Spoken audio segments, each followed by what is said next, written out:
అహంభావం ఉంటే ఎలా నాశనమైపోతామో తెలిపే చక్కటి ఉదాహరణ మామిడాకు.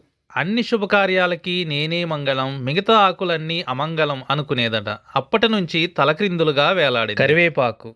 నేను అన్ని సుగంధాలకి పరిమళాలకి మారుపేరు, నేను బెస్టు మీరంతా వేస్టు అన్నది. అప్పటి నుంచి కూరలో కరివేపాకు వేస్తాం, తినేటప్పుడు పారేస్తాం. అరిటాకు. అన్నం తినటానికి నేనే బెస్ట్ మీరంతా వేస్ట్ అంది. అప్పటి నుండి బెస్ట్ అనుకున్న అరిటాకు తిన్నాక డస్ట్ బిన్లోకి వెళ్ళిపోయింది. అసలు గొప్పంతా నాదే, అన్నం తిన్నాక ముఖశుద్ధి కోసం నేను తప్పనిసరి అని హొయిలులికింది తమలపాకు. అప్పటి నుండి మొత్తం నమిలేశాక దాన్ని బయటికి ఊసేయటం మొదలు పెట్టాడు మనిషి. పాపం తులసాకు ఏమీ అనలేదు, తన గొప్ప ఏనాడూ చెప్పుకోలేదు. అందుకే తులసాకును పూజిస్తాం, తులసమ్మ అని గౌరవిస్తాం. ఎప్పటికైనా అహంభావం వినాశనానికి దారి తీస్తుందని తెలుసుకోండి. తులసమ్మలాగా చక్కగా బతకండి.